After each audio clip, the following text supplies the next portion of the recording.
Dan MOB sama dengan min S aksen OB per SOB. Kalau kalian lihat, rumus ini pasti nggak asing bagi kalian. Rumus ini merupakan rumus lensa biasa. 1/F sama dengan 1/S plus 1/S aksen.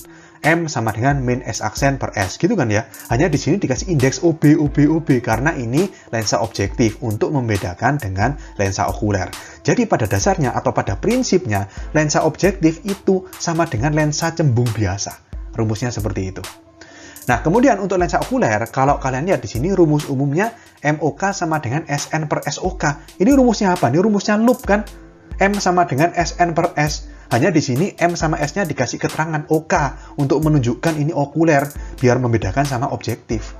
Ya, untuk yang keadaan matanya juga sama semua, tinggal dikasih OK. Mata normal tidak berakomodasi, berarti S aksen OK min tak hingga. Bayangan jatuh di titik jauh dari pengamat, PR. Karena mata normal, PR-nya tak terhingga, minus karena di depan, jadi S aksen OK sama dengan min tak hingga. Kalau S aksen OK sama dengan min tak hingga, maka SOK sama dengan FOK. Pembuktiannya ada itu di loop. Jadi pada prinsipnya sama kayak loop gitu ya. MOK sama dengan SN per FOK, karena SOK-nya bisa diganti dengan FOK. Kalau mata berakomodasi maksimum, berarti bayangan jatuh di titik dekatnya, di PP atau SN. S aksen OK sama dengan min SN. MOK sama dengan SN per FOK plus 1. Pembuktian rumusnya juga sama persis kayak di loop.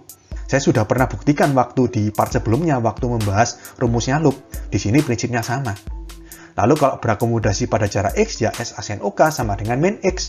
MOK sama dengan SN per FOK plus SN per X.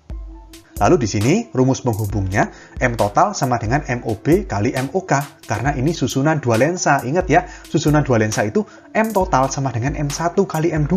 1 itu objektif, 2 itu okuler. Berarti MOB kali MOK. Sedangkan D, jarak antara dua lensa itu sama dengan S aksen OB plus SOK. Ya, ini waktu di melukis pembentukan bayangan tadi jelas ya. Karena bayangan bagi lensa pertama atau lensa objektif merupakan benda bagi lensa kedua atau lensa okuler. Sehingga D sama dengan S aksen OB plus SOK. Dan kalau mata normal tidak berakomodasi, tadi kan SOK sama dengan FOK. Berarti SOK di sini boleh diganti dengan FOK. Berarti D sama dengan S aksen OB plus FOK. Oke, jadi di sini prinsipnya rumus pada lensa objektif sama seperti lensa cembung biasa. Dan rumus pada lensa okuler sama seperti loop. Ya, untuk loop prinsipnya sama ya. Di sini untuk yang tidak berakomodasi khusus untuk mata normal dan hipermetropi, nggak apa-apa. Tapi kalau pengamatnya ini mata seorang miopi dan tidak berakomodasi, nggak boleh pakai S aksen OK sama dengan min tak hingga, nggak boleh pakai MOK sama dengan SN per FOK.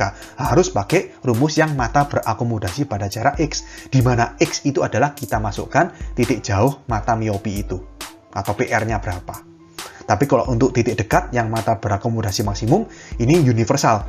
Bisa normal, bisa hipermetropi maupun miopi. Sedangkan mata berakomodasi pada jarak X ini juga universal. Jadi bisa untuk mata normal, hipermetropi maupun miopi.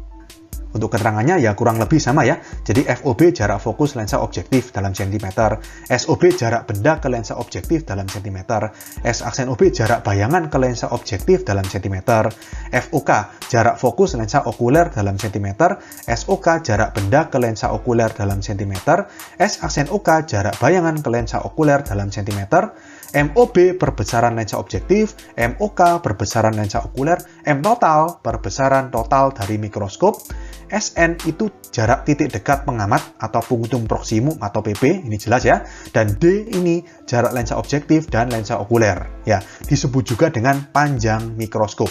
Jadi kalau di soal ada kata-kata tentukan panjang mikroskop atau diketahui panjang mikroskop sekian. Apa itu panjang mikroskop? Panjang mikroskop itu sama dengan D. Oke, nah di sini saya terangkan satu hal lagi ya. Jadi kalau kalian lihat tadi di diagram pembentukan bayangan, bayangan yang pertama itu kan terbalik. Ya kan? Jadi yang menyebabkan bayangannya mikroskop ini sifatnya terbalik itu pada lensa objektifnya.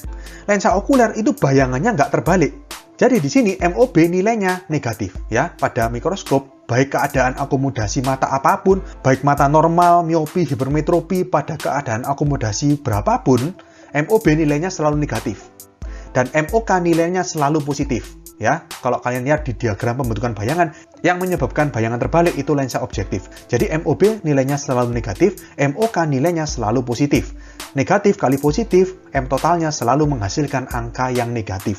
Makanya tadi di sifat bayangan akhir mikroskop adalah maya, terbalik, diperbesar. Oke? Lalu saya berikan catatan tambahan lagi, yaitu nilai dari MOB atau perbesaran lensa objektif itu tidak bergantung pada keadaan akomodasi mata. Jadi nilai MOB itu cuman ya sudah min S aksen OB per SOB, nggak peduli dia mata normal nggak berakomodasi atau berakomodasi maksimum atau berakomodasi pada jarak apapun, nilai MOB akan selalu tetap.